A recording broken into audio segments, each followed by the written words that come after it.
Good morning, interweb. Worldbuilder's log 35. Today we are going to finish up the temperature trilogy. We're going to take our continentality maps from the first video in this little mini-series and our baseline isotherms and hot and cold spots from the second video in this mini-series. We're going to combine them together in this video and produce something that looks like this. This is Northern Hemisphere summer and this is Northern Hemisphere winter. Now, if I may be so bold, I think these final temperature maps look pretty baller. But achieving this kind of result is no small feat and it's a very time-consuming process, so I'm not going to do it from scratch here. Instead, I'm just going to talk you through the process I went through step by step. And hopefully that, in conjunction with the full methodology linked in the description of this video, will be enough for you to hopefully try and execute this for your own worlds. And as always, massive shout out to Rospe Geo, whose methodology this is. Absolutely stunning work. Love these results. Now, before I crack into it, I just need to make two small changes to the previous video. We forgot two things. Apologies. First being, whenever we have a mid-latitude warm current flowing poleward, so here, in either hemisphere, we need to add a warm current hotspot in the ocean, like so. These salmon regions here. Very simple to draw. Just follow the ocean current and extend the zone up to a maximum of about 1,000 kilometers into the center of the ocean. That's change number one. Applies year-round, both hemispheres. Change number two applies only to the winter hemisphere. So if your planet has an Arctic-like ocean, i.e. no land going on up at the pole, just open sea with a bunch of sea ice, then in winter you want to add a cold spot over said sea ice, like so. This cyan region here. We'll need this to kind of regulate the temperature up there, so it's kind of important to include this. Again, apologies these weren't in the previous video. So with that done, let's get into it. Part 1, the oceans. First thing I did is I wanted to sort out the temperature over the oceans. It's a good idea to start here purely because it's the easiest. Temperature over land is complicated, over oceans is pretty straightforward. So I started with these tropical ocean and tropical sea hotspots, these yellow boyos here, and all I did was raise these up by 3 degrees. So the resulting isotherms at the end of this step looked like this. Now, that is a little bit difficult to see, so I'm just going to grey out the background, like so.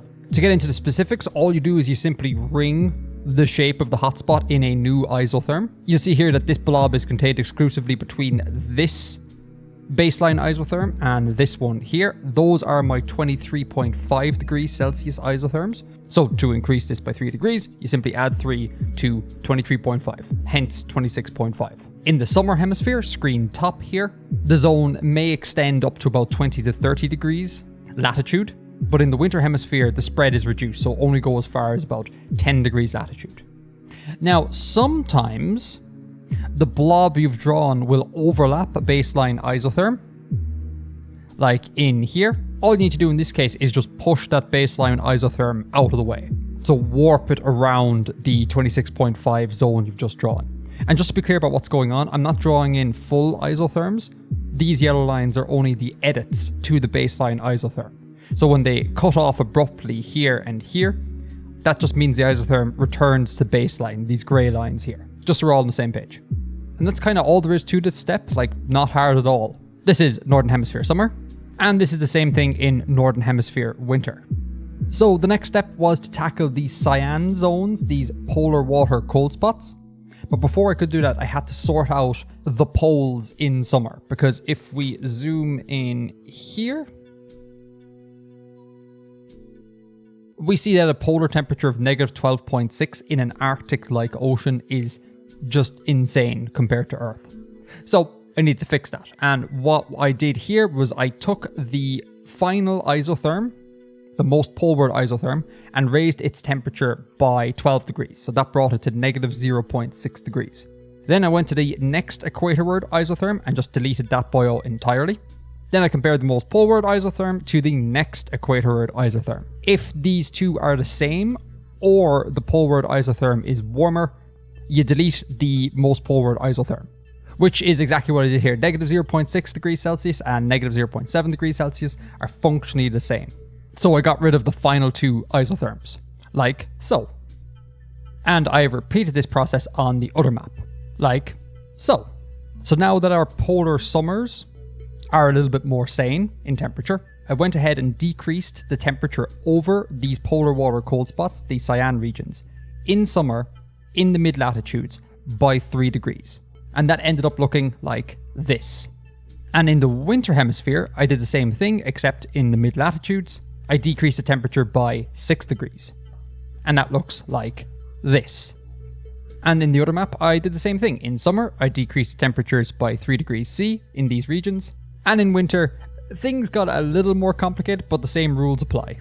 In the mid-latitudes, I decreased the temperature by 6 degrees. But in the polar circle, I decreased the temperature by 12 degrees. So this negative 18.2 isotherm here became negative 30.2. And because of that, I had to create 2 new isotherms, one at negative 24.6 and one at negative 18.6. Because we're working with isotherms that are spaced 6 degrees Celsius apart.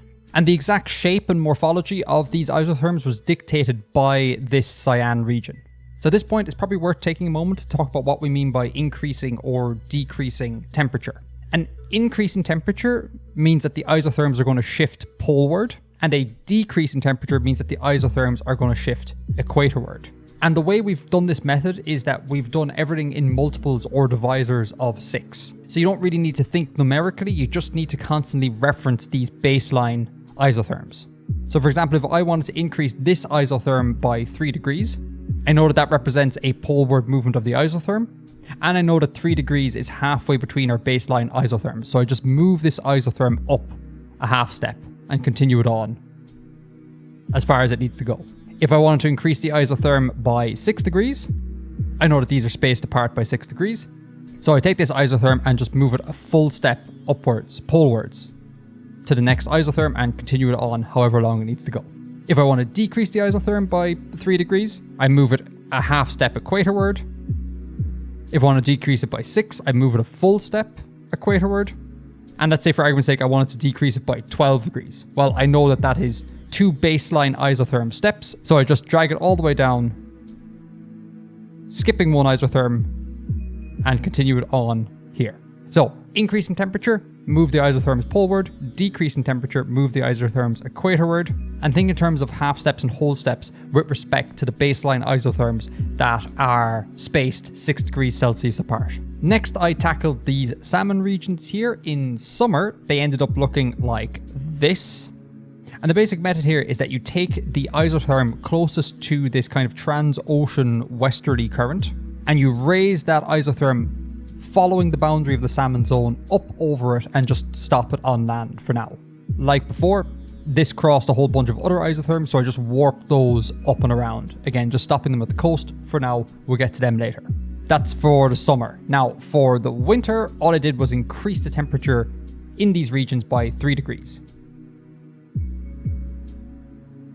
Or move the isotherm poleward by a half step. That's Northern Hemisphere summer.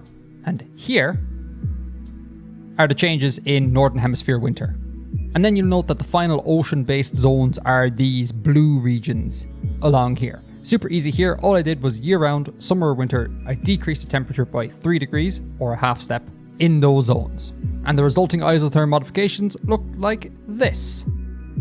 Again, this is Northern Hemisphere winter, and here are the modifications in Northern Hemisphere summer. And with that, our oceans are done. And we go on to part 2, the land. Now, as mentioned, things here get a little more complicated. Well, in fact, a lot more complicated. Or not complicated, time-consuming. First thing I did was tackle these arid hot spots, these red regions in the summer hemispheres only. For Northern Hemisphere summer, the result of this step looks like this, which looks like a mad change, so let me just take a few beats to talk you through this. So what I did here was I identified the shortest axis across a given arid hotspot zone. In this case, it would be this north-south axis. I measured it in G-plates. If it turned out to be roughly 500 kilometers in distance, I increased the temperature of this zone by 3 degrees with respect to the baseline isotherms. So that's what occurred here. And in both of these arid hotspots as well. Now, things get a little more complicated if the arid hotspot zone is extremely expansive. But the same methodology applied. I looked at the shortest axis, again north to south. I measured it in G-plates. It came out as being, I think it was around 2,000 kilometers. what I did was I divided that by 500 kilometers, basically seeing how many times bigger it was than the other arid hotspot zones.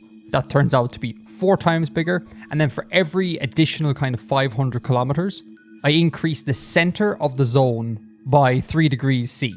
So at baseline, we're at 23.5. That means 23.5 plus 12 degrees C means that the center is at about 35.5 degrees C, which you'll see here.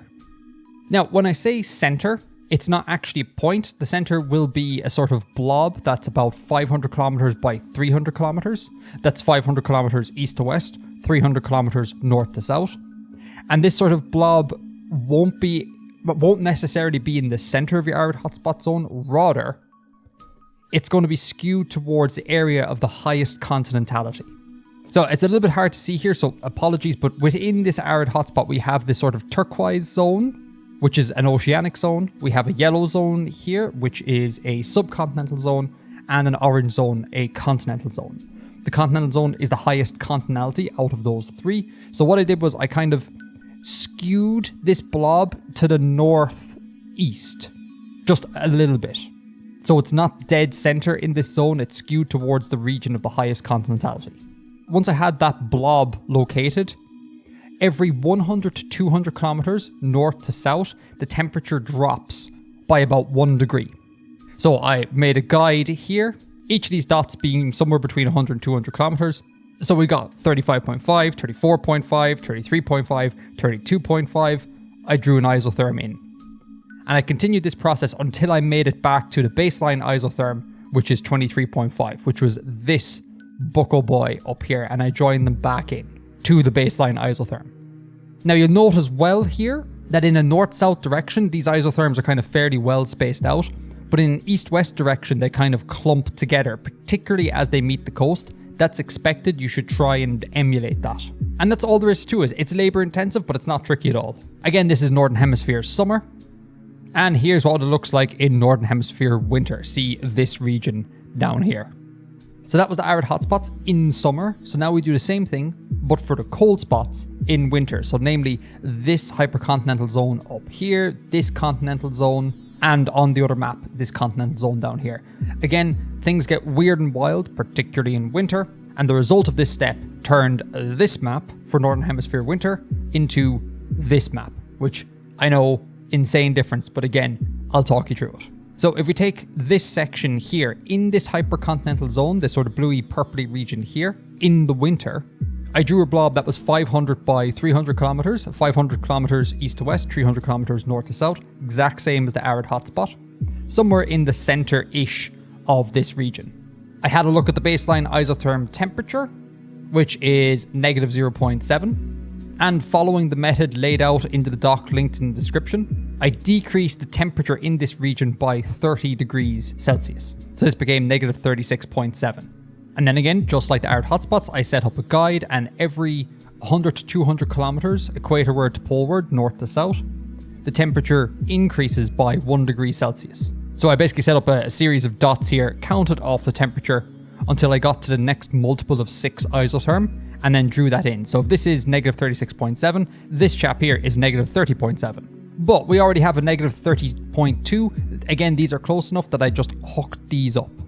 So instead of completing the blob in this region, I did a kind of like half blob and then like hooked it back up to the isotherm we had already drawn from the previous step. And then it was just a case of repeating that cycle. I counted off another 6 degrees of temperature increase, drew another set of isotherms, kind of followed the shape of this peanut looking thing here, distorting it around coastlines, and hooking it back up to what we had already drawn. The key thing to sort of pay attention to here is that in the winter hemisphere, we'd expect isotherms to kind of belly downwards towards the equator. So we get kind of equatorward pointing curves. And we also kind of tend to find these sort of sweeping S-shape motions as well. And that for the most part, these new isotherms that we're creating are limited to the land because we're dealing with land continentality. And that's why we end up with these regions of kind of like extreme congestion where all the isotherms kind of bang together. And the same method applied over here. This time we don't get down as far as -36.7. Again, see the document for rules on how much to drop the temperature over these particular zones. But we do kind of get this sort of distinctive, I guess, lean to it. And what's going on here, and this is also very important, is that I'm skewing, again, these isotherms towards regions of high continentality. So again, this orange region here is our continental zone. That has a higher continentality than the subcontinental, this yellow, and the cyan turquoise here, which is oceanic. So I'm kind of biasing my equator dips towards this orange zone. And the final thing I'll say about this is don't be too worried about the exact shape of what's going on. There's a checker step later on down the line, which will help kind of like make things a little bit more realistic. So I reckon just sketch, go at it, and you'll be fine with the later step. Anyways, that is Northern Hemisphere winter. And here's the modification to this continental zone down the bottom here in Northern Hemisphere summer. Same procedure as before, draw a blob, do the correct temperature modifications per the doc linked in the description. Set up a guide, count off 6 degrees. To get to your next isotherm, draw that in, rinse and repeat until we meet some sort of barrier like a coastline, and then densely pack these isotherms together. Fairly simple to do, just very, very, very, very time consuming. So now we got our arid hotspots and our hypercontinental and continental zones done. It's time to look at these regions here, these warm current hotspots and these cool current cold spots. For the warm current hotspots in the mid latitudes on west coasts, all I did was I simply took what I'd already done and just extended it across the warm current zone, ready to be modified further in a later step. Super easy. You see the same thing here. And that is in summer only, no change to winter. Then for East Coast warm current hotspots, those between the tropics and about 40-ish degrees, I increased their temperature by 3 degrees and, as always, warped any overlapping baseline isotherms around the increase. So that's our orange zones done in the west and in the east in summer, but you'll also find that you'll have some north-south coast orange zones here. Again, I appreciate it's kind of hard to see. Lots of colors going on here. Here we also want to increase the temperature by 3 degrees, but it felt really weird to me to take this isotherm and move it a half step towards the next baseline isotherm, just because why would the ocean be experiencing this temperature increase? It would just be this thin sliver along the coast here on my north-south coast. So what I did instead, it just felt more right to me. I kind of increased the baseline isotherm just by a tiny bit on either side. Shifted it poleward, that is, to kind of just indicate that there's something happening in the middle here in terms of a warming effect. This is very much a feel thing. Again, practice, trial and error. But where the hotspot was kind of closer to the baseline isotherm, I did increase it by a full half step, by a full 3 degrees. But again, here the hotspot is very far away from the baseline isotherm, so I just dipped it down and had just a very slight increase, just to kind of hint at that. In the winter hemisphere, in these orange regions, there was no increase between the tropics and about 40 degrees latitude, but a 3 degree increase beyond that in this zone. Which, given that I had messed with this bit so much, figuring out the continentality, the only real modification in the winter hemisphere was this bit here. So those were the changes for Northern Hemisphere summer. And for Northern Hemisphere winter, those changes looked like this. And finally, the cool current cold spots. I just decreased the temperature of those by 3 degrees in the summer hemisphere only. So summer down south here. At the end of this step, the isotherms looked like this. Very subtle change, but a change nonetheless. Northern Hemisphere winter and Northern Hemisphere summer.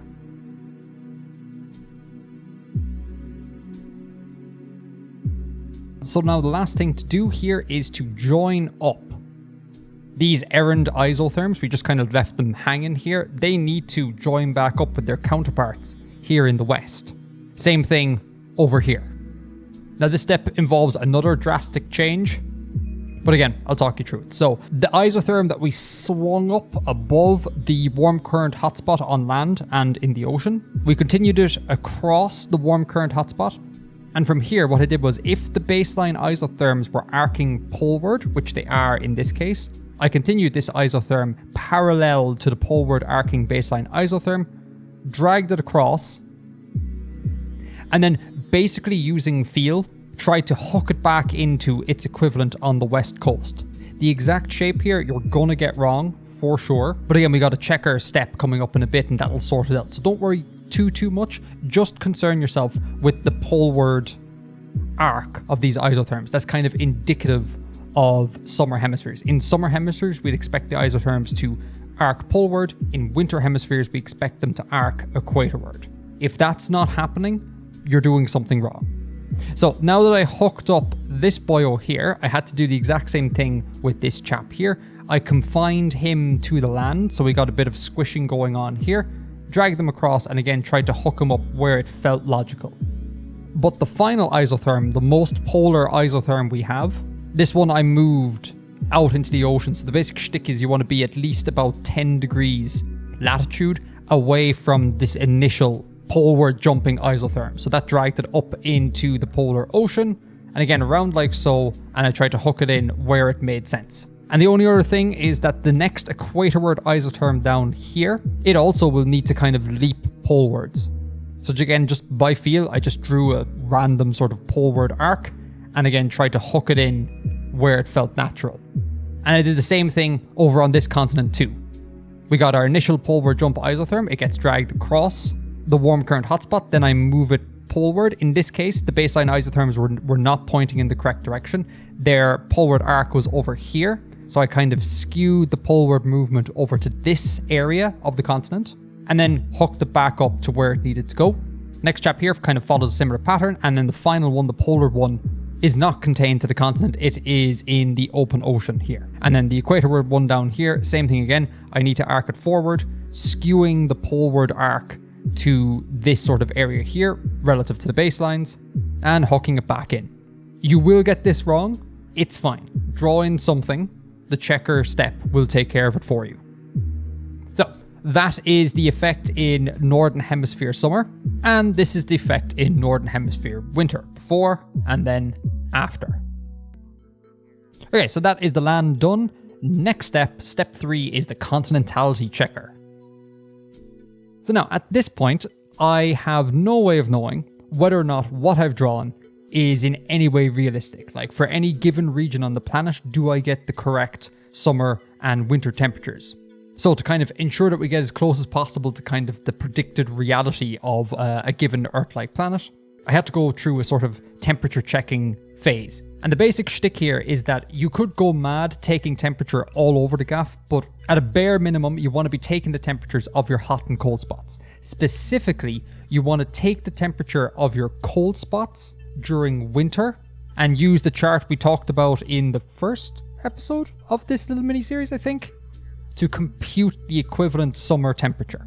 So for any cold spot, take the temperature in winter, use the chart to compute the summer temperature. Conversely, for any hot spot, take the summer temperature and use the chart to compute the winter temperature. So once you've done this, you'll end up with a whole bunch of kind of notes like this all over your planet with a bunch of kind of expected temperatures. So for example, if I say up here, this hypercontinental zone here, the cyan dot here tells me this is the location. It is cyan because it is a winter check. I checked the winter temperature.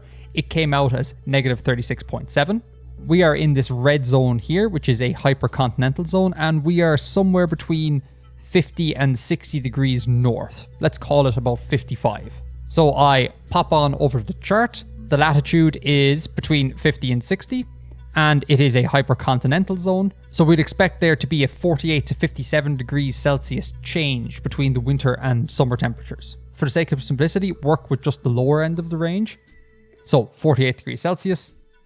So I took that 48 degrees Celsius, added it to negative 36.7, thus giving me a predicted summer temperature of 11.3 degrees. And if we look at these isotherms here, this is the 17.5 degree isotherm, and this chap here is the 11.2 degrees isotherm. So as it happens, my 11.3 falls in between these two isotherms, so I'm gravy. I can add a check and say that those temperatures are realistic. Now, I could have moved these isotherms a little bit or whatever, but again, I think it's more than good enough just to be in the correct zone. Okay, so that's an example of how you compute from winter, from your cold spots. So to compute from the summer hotspots, we can go down to say maybe here. So I have a red dot, which means that I checked in the summer hemisphere, which is on the other map. Over here, this region is, we'll call it 26.5 degrees Celsius. So we make a note of that. And we are in this sort of yellow region here, which is our subcontinental zone. And we're also between 20 degrees latitude and 30 degrees latitude. So subcontinental, between 20 and 30 degrees latitude, working with the lower end of the range means there should be a 15-degree temperature swing. So our summer temperatures are 26.5, so we'll subtract that lower end to get a predicted winter temperature of 11.5. And in this instance, we are not where we want to be. This is our 11.2 degree isotherm, and this baseline isotherm here is 17.5. So this is in the wrong location. So we'd have to take our 17.5 degree isotherm and move it poleward. Or sorry, move it equatorward.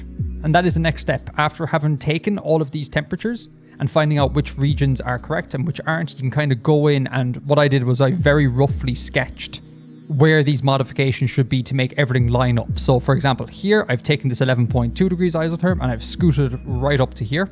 And I've taken this 17.5 and scooted it up to here. So now this point, this 11.5 degrees in winter, is in between the correct isotherms.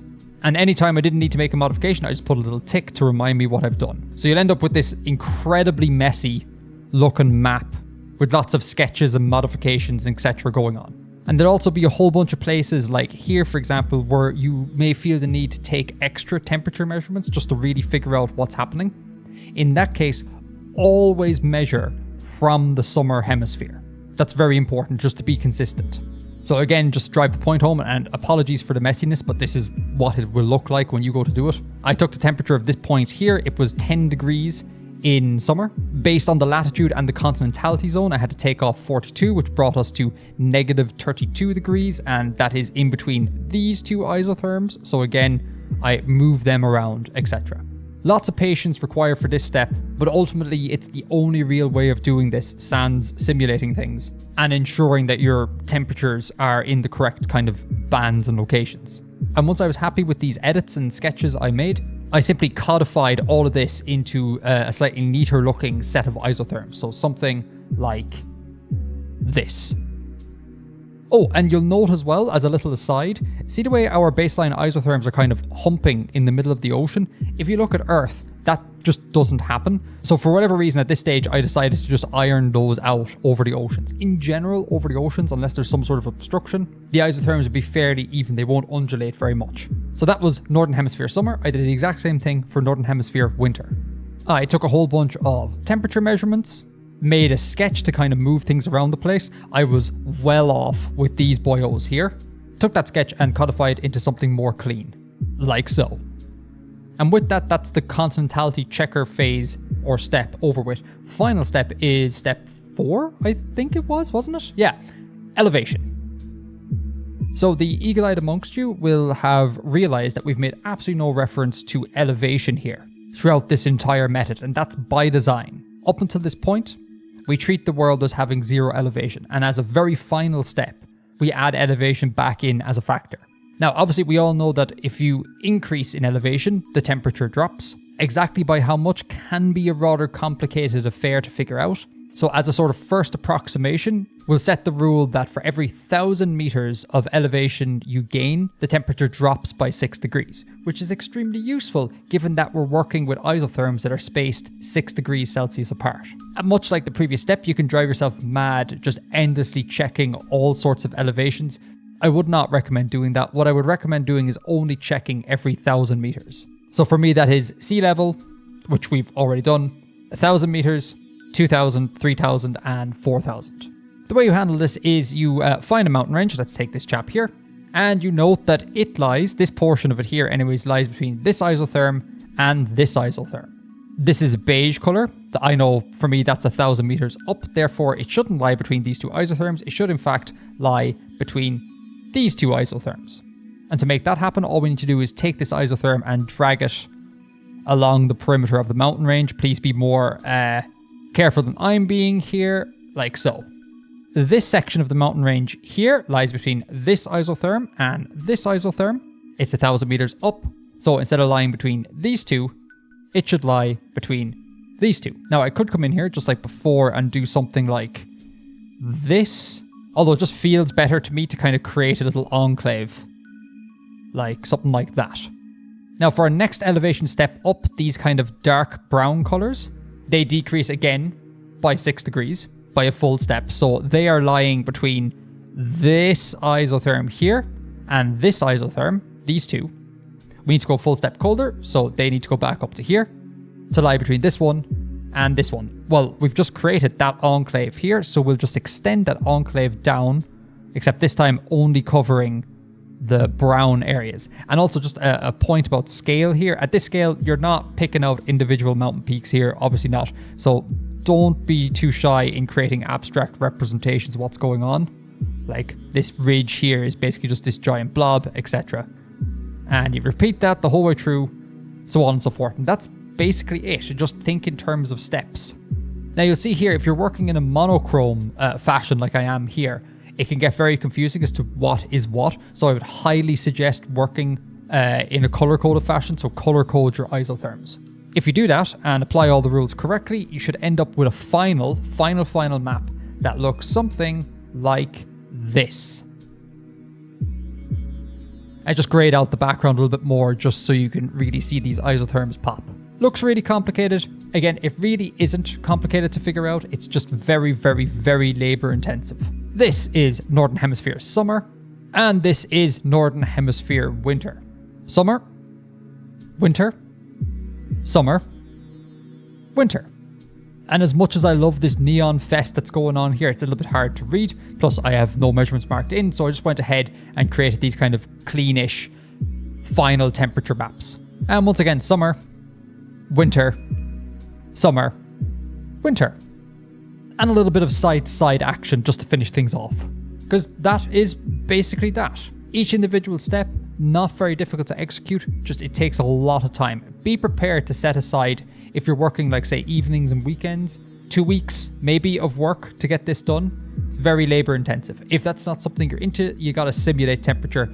I'll direct you to Worldbuildingpasta, links in description. Also, remember, links in description, the full methodology. You gotta read that document to get a full picture of what's going on. And you know what I'll do as well? I'll chuck this file here, this Photoshop file, I'll leave a download link in the description to that as well, so you can go look at what I did, reverse engineer stuff, etc. Oh, and final thing, thanks a million to Ross Bay Geo for putting this method together once again. Chef's kiss, just beautiful. Thanks a million for watching, folks. That was temperature, that was me, so until next time, Edgar out.